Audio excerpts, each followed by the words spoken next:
The chamber was silent, except for the hum of translation fields.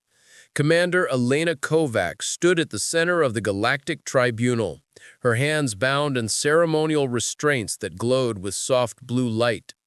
Around her, representatives from 47 species watched with expressions ranging from curiosity to open contempt. The humans had been summoned to answer for their greatest crime, though Elena still didn't fully understand what that crime was supposed to be. The Archon of the Tribunal, a towering crystalline being named Vexthorin, raised one of its multifaceted limbs. The gesture brought immediate silence to the murmuring crowd. When it spoke, its voice resonated through the chamber like wind chimes in a storm. Commander Kovac of Earth, you stand accused of awakening the forgotten.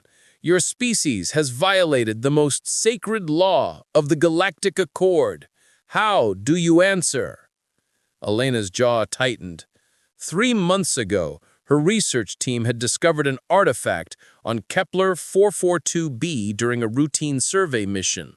The object had been buried beneath 2 kilometers of ice, pulsing with energy signatures that defied conventional physics.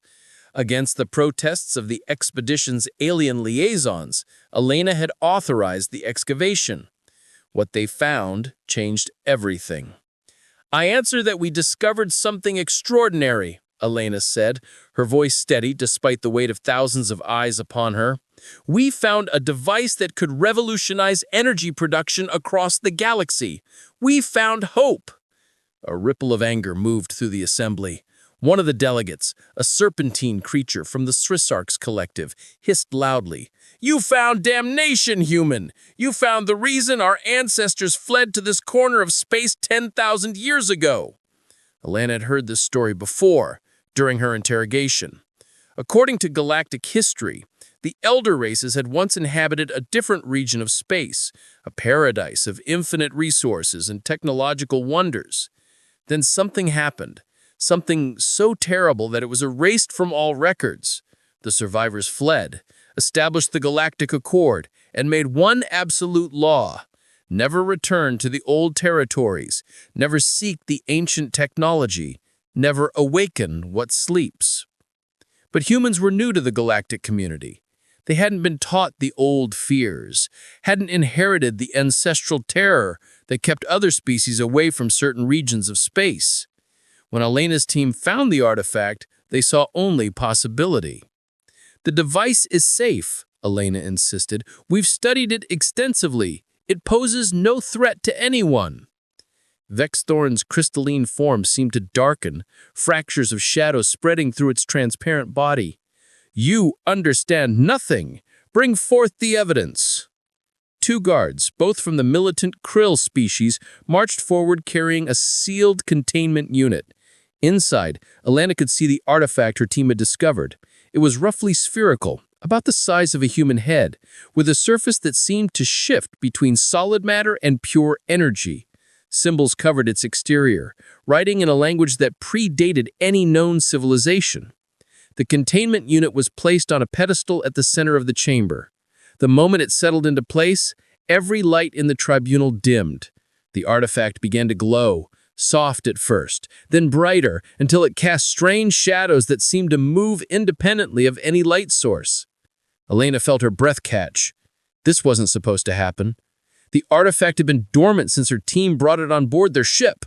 The only time it had shown any activity was when she touched it directly, and even then it had only displayed simple patterns of light.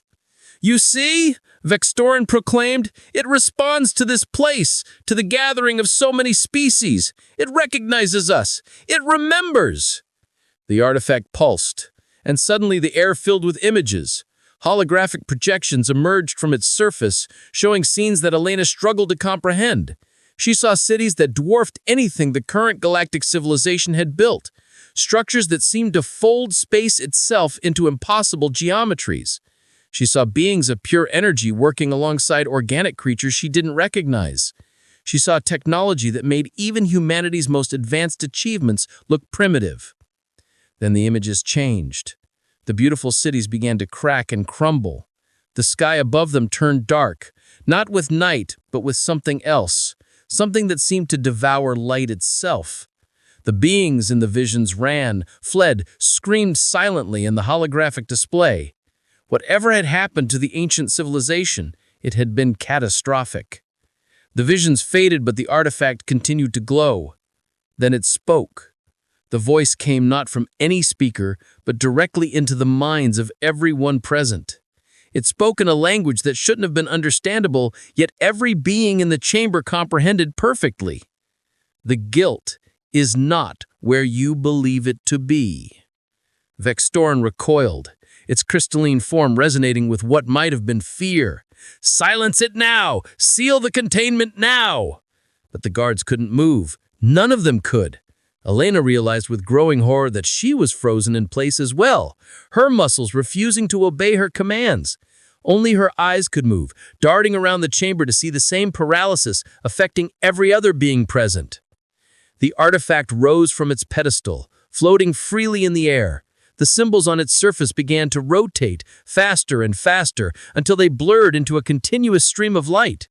"You have lived in fear for 10,000 years. You have blamed the humans for awakening me, but they are not the ones who put me to sleep.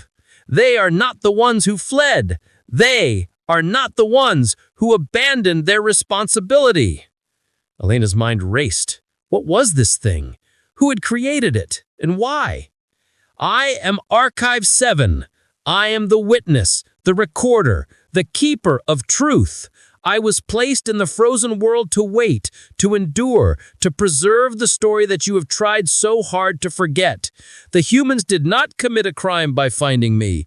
They committed an act of courage by refusing to live in ignorance." The holographic images returned, but this time they were different. Elena saw a council, much like the tribunal around her now, but composed of beings she didn't recognize. They were arguing, their gestures desperate and afraid. Then she saw a decision being made, saw vast fleets launching into space, saw entire populations abandoning their homes. "You were not driven from the old territories. You fled because you were afraid of your own creation. You built weapons that could unmake reality itself. And when you realized what you had done, you ran, rather than taking responsibility for dismantling them." A collective gasp moved through the chamber as control returned to the delegates. Vextorin stumbled backward, nearly falling from his platform. "Lies! The ancient enemy destroyed our civilization!" "There was no ancient enemy. There was only you, and your fear, and your willingness to sacrifice truth for the comfort of a convenient story." Elena found her voice. "What happened to the old territories? Are the weapons still there?" The artifact rotated to face her, and she felt the weight of its attention like a physical force. "Yes, Commander Kovac, the weapons remain, dormant, but dangerous. Your species stands now where mine once stood. You have a choice that we did not make. You can face the truth and deal with the consequences, or you can run and leave the problem for another generation." The tribunal erupted into chaos. Delegates shouted at each other in dozens of languages, their translation devices struggling to keep up with the cacophony of voices. Some demanded that Archive 7 be destroyed immediately, while others insisted on hearing more. The Krill guards moved to secure the artifact again, but it simply floated higher, beyond their reach. Elena's mind was spinning. If what the artifact said was true, then humanity had stumbled into the middle of a 10,000-year-old cover-up. The galactic civilization wasn't built on the ruins of a destroyed empire, but on the foundation of collective cowardice. The elder races hadn't survived an apocalypse, they had created one and then run from it. Vexthorn finally restored order by projecting a pulse of harmonic sound that forced everyone to stop speaking. When silence returned, the Archon's crystalline form had taken on a darker hue, shot through with veins of deep purple. "Even if we accept your claims," it said to Archive 7, "what purpose does revealing this serve? The old territories are forbidden for good reason. Whatever weapons remain there, they are best left undisturbed. Are they? Archive 7 countered. You have no idea if they're stable. You have no idea if they're deteriorating. You don't even know precisely where they all are because you destroyed most of your records in your haste to forget. What happens when one of these weapons activates on its own? What happens when some other species, younger and less cautious than the humans, stumbles across them? Elena saw the truth in those words reflected in the faces around her. The Galactic Accord hadn't solved the problem.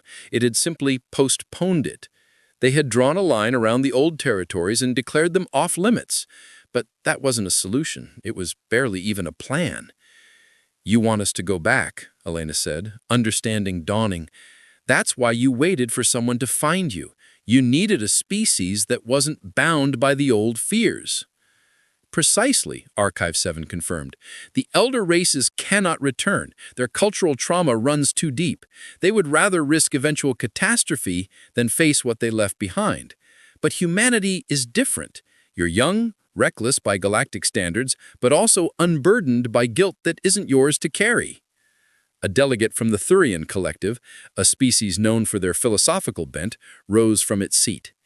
It was an elderly being, its fur shot through with silver. "Let us say, hypothetically, that we believe you. Let us say that we accept this reinterpretation of our history. What would you have us do? The old territories span hundreds of light years. The weapons you speak of could be anywhere." Archive 7 pulsed with light, and new holographic images appeared. This time they showed star maps, incredibly detailed charts of a region of space that Elena didn't recognize. Red markers dotted the display, hundreds of them, maybe thousands. "I know where they are," Archive 7 said. "Every weapons facility, every research station, every experimental site. I was designed to remember, to preserve this knowledge until it was needed." Elena stepped closer to the floating sphere, ignoring the sharp intake of breath from several delegates. "Why now?" she asked, keeping her voice low. "Because the timeline is accelerating," Archive 7 replied, and for the first time, Elena detected something like urgency in its voice. 3 of the weapons facilities have already begun reactivation sequences. Their automated systems are degrading, failing in ways that could trigger catastrophic releases. In approximately 47 standard years, the first will reach critical instability. In 90 years, all 3 will be beyond any hope of containment. The chamber went dead silent. 90 years seemed like a long time, but Elena knew better. For civilizations that measured their histories in millennia, it was barely a heartbeat. And 47 years? That was within her own lifetime, potentially within the lifetime of everyone currently in this chamber. Vexthorn's voice was quieter now, almost trembling. "How do you know this?" "I maintain quantum-entangled connections with monitoring systems throughout the old territories. These connections have persisted across the centuries. I have been watching, waiting, hoping that someone would find me before it was too late. The humans arrived with time to spare, but not much." A new voice entered the conversation, one that made Elena's blood run cold. It belonged to Ambassador Weth, the human diplomatic representative to the Galactic Accord. He was a political creature, more concerned with Earth's standing among the stars than with abstract questions of truth or responsibility. "If I may," Weth said smoothly, "this seems like a matter for the galactic community as a whole to address. Earth would be happy to assist, of course, but surely the elder races, with their superior technology and experience—" "No." Elena's voice cut across him like a knife. She turned to face the ambassador, her eyes blazing. "With all due respect, Ambassador, this is bigger than politics. If Archive 7 is correct, we're talking about weapons that could threaten all life in this galaxy. This isn't something we can delegate or defer." Weth's expression hardened. "Commander, you are already facing serious charges. I would strongly advise—" "I don't care about the charges," Elena interrupted. "I care about doing what's right. If humanity can help prevent a catastrophe, then we should. We must." Archive 7 rotated to face the broader assembly. Commander Kovac exemplifies the quality I sought, the willingness to act, to take responsibility, to face danger rather than hiding from it. This is not a uniquely human trait, but it is one that humanity has not yet had bred out of them by millennia of comfortable civilization. One of the Syrax delegates, a younger one with bright green scales, hissed a question. What would this mission entail? You speak of preventing catastrophe, but how? Even if we could reach these facilities, how would we deactivate weapons we don't understand? I will guide you, Archive 7 said simply. I contain complete technical specifications for every system in the old territories. I can interface with the weapons, shut them down safely, and help you dismantle them permanently. But I cannot do this alone. I need ships, crews, resources.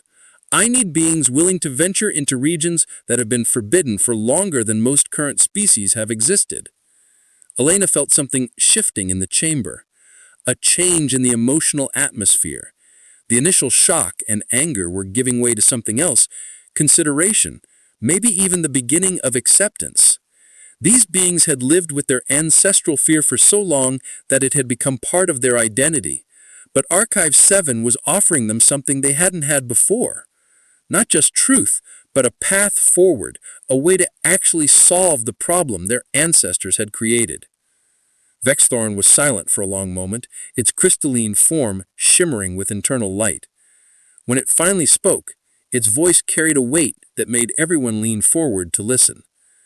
If we do this, the Archon said slowly, if we accept your proposal and mount an expedition to the old territories, it would represent the most significant undertaking in the history of the Galactic Accord. It would require resources from every member species. It would require trust that has never existed before. Yes, Archive 7 agreed. It would require all of that and more. It would require courage. The Archon's gaze shifted to Elena. And you, Commander Kovac, if the Tribunal were to reconsider your charges, if you were to be offered a role in this expedition, would you accept? Elena didn't hesitate. Yes. Even knowing that you might not return, even knowing that you would be venturing into regions where reality itself may be unstable? Especially knowing that. Because if I don't, if humanity doesn't, then all we've done is discover a problem and walk away. That's not who we are. That's not who we want to be. A murmur of approval rippled through some sections of the assembly, though others still looked skeptical or afraid. The Thurian philosopher rose again, its aged voice carrying clearly. Let us say, I propose that we form a committee to study Archive 7's claims and develop a preliminary expedition plan. Not a commitment, not yet, but a serious evaluation of whether this undertaking is possible. Another delegate, this one from a species Elena didn't recognize, stood as well. I second this proposal. We cannot ignore this information, but neither should we rush into action based solely on the word of an artifact we don't fully understand. Vexthorn nodded slowly. Very well. All in favor of forming an investigative committee. The vote wasn't unanimous, but it was decisive. More than 3/4 of the delegates raised their appendages, tentacles, or limbs in agreement. Elena felt a surge of hope. It wasn't everything, but it was a start. The committee will convene in 3 days, Vexthorn announced. Commander Kovac, your charges are suspended pending the outcome of this investigation. You will remain on the tribunal station and make yourself available for questioning. Understood, Elena said, relief flooding through her. As the assembly began to disperse, Archive 7 floated down to hover beside Elena. Thank you, Commander, it said quietly, its voice now audible only to her. I know this will not be easy. There are forces within the galactic community that would prefer the truth remain buried. What do you mean? The private conference room was small and sterile, designed for discreet diplomatic conversations. Elena stood on one side of a transparent table, while Ambassador Reth paced on the other, his face red with barely controlled anger. Archive 7 floated near the wall, its presence making the small space feel even more cramped. Do you have any idea what you've done? Reth demanded. Earth has been trying for decades to establish credibility with the elder races. We're the newcomers, the primitives, constantly fighting for respect and resources. And you, in one grand gesture of reckless idealism, have volunteered us to clean up a mess that isn't ours to clean. Elena crossed her arms. With respect, Ambassador, it became our mess the moment we found Archive 7. We can't unhear what we've learned. We can't pretend we don't know about the weapons. We absolutely can, Reth shot back. It's called plausible deniability, Commander. It's called political survival. If we'd played this correctly, we could have used the artifact as leverage, negotiated better trade agreements, secured more favorable territories for expansion. Instead, you've turned us into the galaxy's janitors. Or its heroes, Elena countered. If we help prevent a catastrophe, if we show that humanity can be trusted with responsibility, that's worth more than any trade agreement. Reth laughed bitterly. Huh, you sound like a recruiting poster. This is the real world, Commander. The galactic community doesn't reward altruism. They exploit it. Archive 7's voice cut through the argument. Ambassador Reth, your cynicism is understandable, but misplaced. This expedition, if successful, would establish humanity as indispensable to galactic security. No amount of trade negotiations could achieve the same level of influence. Reth turned to stare at the artifact. And if it fails? If the weapons prove too dangerous? If the expedition is destroyed? What then? Earth becomes a cautionary tale, the upstart species that reached too far. Then we failed trying to do something important, Elena said quietly. That's better than succeeding at nothing. The ambassador's expression softened slightly. He sank into a chair and rubbed his eyes wearily. You're going to do this regardless of what I say, aren't you? Yes, Elena confirmed. Then I suppose my job is to make sure Earth gets credit for whatever happens. Reth looked up at her, and Elena saw something she hadn't expected. A grudging respect. If you're going to be reckless, Commander, at least be successfully reckless.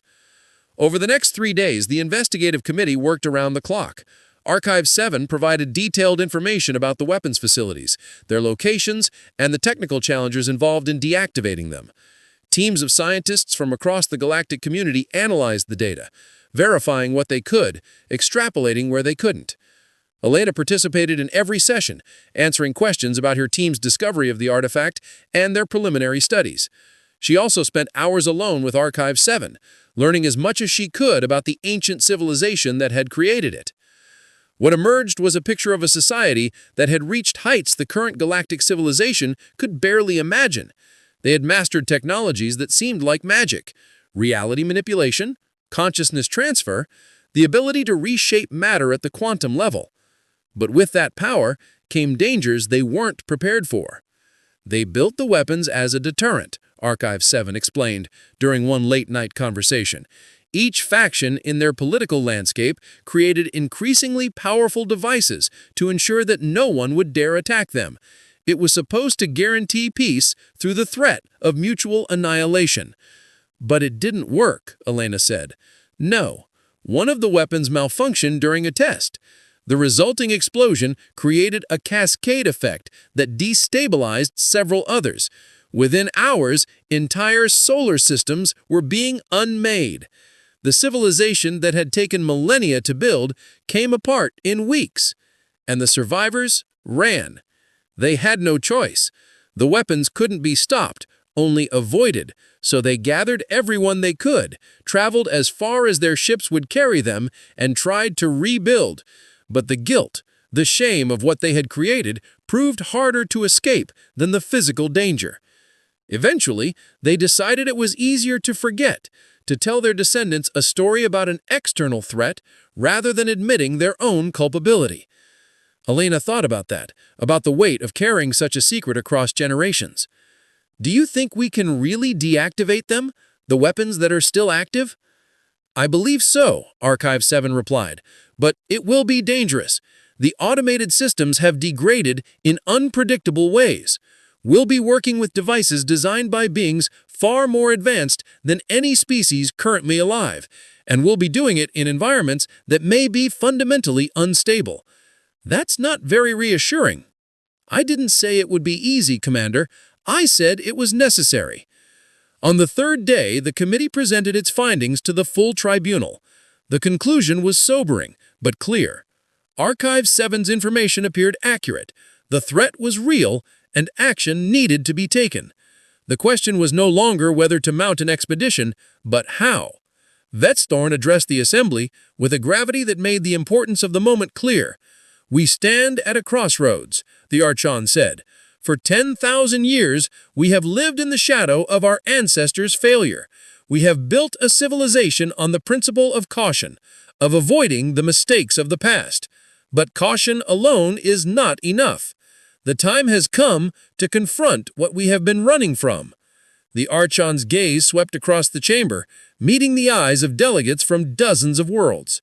"I propose the formation of the Reclamation Fleet. Its mission, to travel to the old territories, assess the weapons facilities Archive 7 has identified, and deactivate or dismantle those that pose the greatest threat. This will be a joint effort with ships and personnel from every willing member species." A Krill warsheaf stood, its armored bulk making the platform creak. "And who will command this fleet? Who has the authority to make life-and-death decisions in territories none of us have seen?" Vettsthorn turned to Elena. "I nominate Commander Elena Kovac of Earth. She demonstrated the courage to awaken Archive 7 when others would have left it buried. She has proven her commitment to the truth regardless of personal cost. And she has the artifact's trust, which will be essential for the mission's success." Elena's heart hammered in her chest. She had expected to be part of the expedition, maybe lead a small team, but this was something else entirely. Fleet command meant responsibility for thousands of lives, decisions that could affect the entire galaxy. "I accept," she heard herself say, the words coming out steady and strong despite her internal turmoil. The vote was closer this time, more contentious. Some delegates argued that a human was too inexperienced, too young as a species to be trusted with such responsibility. Others pointed out that the elder race's experience had led them to centuries of inaction, and maybe a fresh perspective was exactly what was needed. In the end, Elena was confirmed by a narrow margin. She was now Admiral Kovac, commander of a fleet that didn't exist, tasked with a mission that might be impossible. The next 6 months were a blur of preparation. Ships were requisitioned from across the galactic community, their crews volunteers who understood the risks. Scientists and engineers worked to adapt existing technology to the challenges they would face. Diplomats negotiated the complex agreements needed to allow such an unprecedented cooperation between species that, in some cases, had been rivals for centuries. Elena threw herself into the work, learning as much as she could about fleet operations, alien technologies, and the fragmentary historical records that had survived from the ancient civilization. She also spent countless hours with Archive 7, which would be traveling with the fleet as both guide and technical advisor. Finally, the day of departure arrived. The Reclamation Fleet assembled at the edge of galactic space, a collection of ships that represented the full diversity of the Galactic Accord. There were Krill warships, sleek and deadly, Thurian science vessels, bristling with sensors, human cruisers, versatile and tough, dozens of other designs from species great and small, all united in a common purpose. Elena stood on the bridge of her flagship, the Horizon's Edge, and looked at the view screen showing the assembled fleet. Behind them was everything familiar, everything safe. Ahead was the unknown, the old territories that had been forbidden for longer than human civilization had existed. "All ships report ready," her executive officer announced. He was a Cyrax named Kreth, chosen for his experience and his ability to work with humans. Elena took a deep breath. This was it, the moment that would define not just her life, but potentially the future of galactic civilization. "Archive 7, she said. "Set course for the first weapons facility. All ships, prepare for jump on my mark." The artifact's voice resonated through the bridge. "Course laid in, Admiral. The first facility is located in the Vex Nebula, approximately 400 light-years beyond the boundary of explored space."